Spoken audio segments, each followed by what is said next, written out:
This is Goku-san DBZ, and this is going to be my third top 10 anime countdown list of animes to check out. Just suggestions of animes if you want to see some new and you haven't seen any of these. This is my second vlog, day before Sabascom, but I'm not sure when I'm going to get this vlog uploaded, so it may be tomorrow or it may be a couple of days later from now, which of course right now is October 10th. Let's get this vlog started. Coming in at number 10 is a short anime series, about 11-12 episodes. It's called The World of Naru. It's about this girl that's half human, half alien, and this boy who follows her home and stuff. And there's this like dog that looks like a cute little dog, but it's actually a creepy alien in disguise. But anyways, he ends up dating her, and the show gets kind of, how shall I put this? It just gets very confusing at times.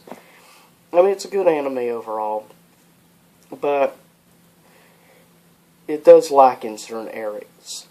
I'll just say that much. Coming in at number 9 is probably the shortest anime I can think of, which is only about 5 episodes long. It's, though, gained a cult following over the years. It's probably one of the most bizarre, twisted animes I've put up there with Excel Saga. It's called Fully Cooley. Coming in at number 8, an anime originally started from Anime Works, and then it was taken over by Funimation. It is called Oh My Goddess. And it's a really good one. The main character, Belle Dandy, which is a goddess first class. It's a really interesting anime, I will say that. It's a very enjoyable one. I do like the voice acting, and I like the overall storyline. And the characters are interesting, and there is development on the characters as well.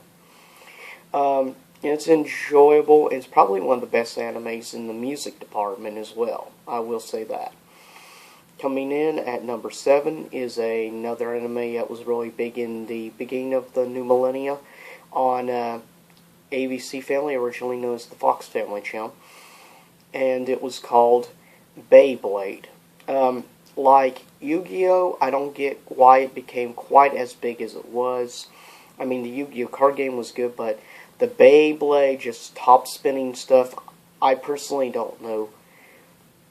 It's got some good music. I like that it has rock music and stuff, and I like a couple of the characters' personalities. I will say that. Like Kai is the only one I could stand, really, of the characters. But it's still an interesting anime, so if you're looking for something a little different than the norm, check out Beyblade. Coming in at number 6, a anime. It's an interesting cross. It's a cross between samurai and mech anime.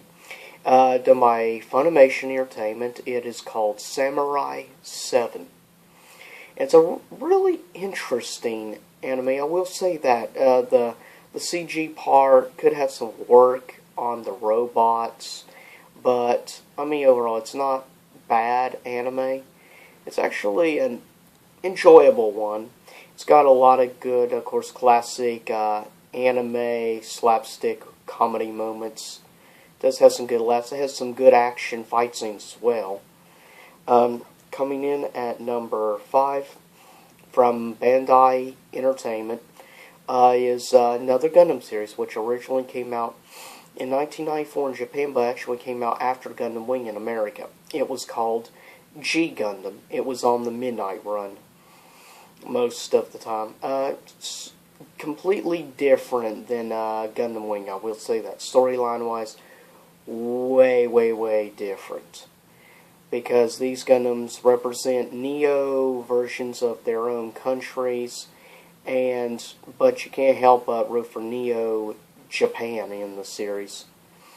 But he ends up joining with Neo France, Neo China, Neo USA, or Neo America, I guess you could say. But not a bad one overall. And also teams up with Neo Russia. But coming in at number 4, done by Pioneer Entertainment. Really, really good anime. Very good, in-depth.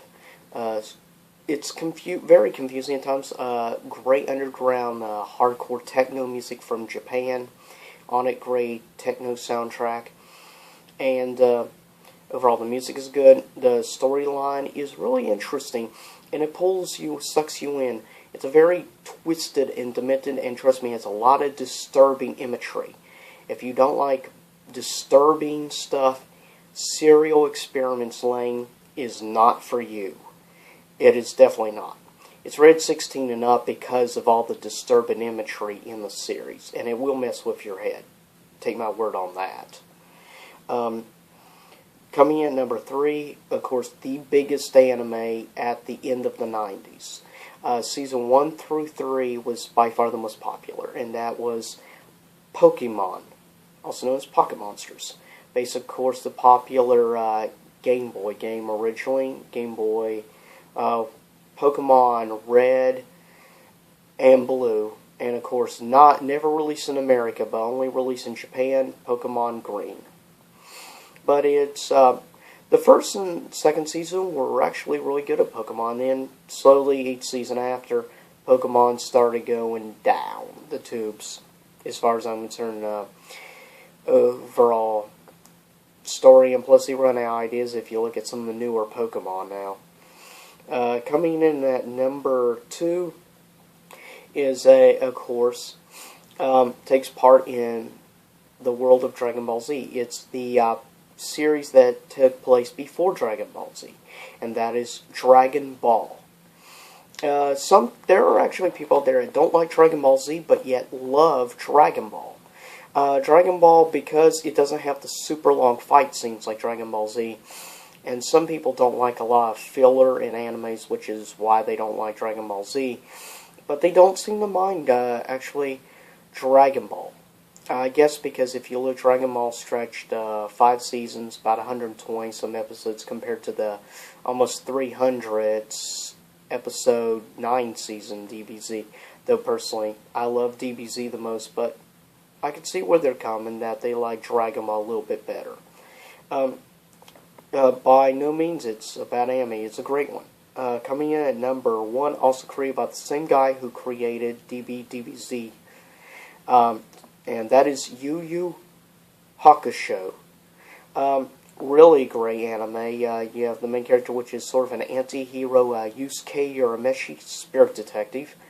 Of course, you have his boss, Junior, or Prince Koima, of course, being the son of King Yama, king of the spirit world.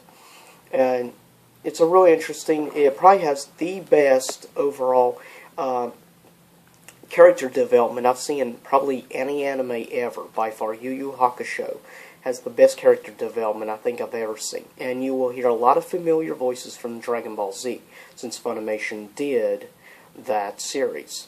Yusuke Urameshi is voiced by Justin Cook, good voice actor. He does, in Dragon Ball Z, the voice of actually Super Majin Buu, if you look on voice stuff. He's also helped on things like Cell. He's done other characters in Yu Yu Hakusho. He also is one of the executive producers of the English dub version on top of it. So he's a great tech person and helps edit everything on top of being a voice actor. So please tell your friends about my vlogs. Please subscribe. Give me refreshing new ideas. And I'll see you all some other time in YouTube land. Peace out. Wish we would. And have a good and happy upcoming Halloween.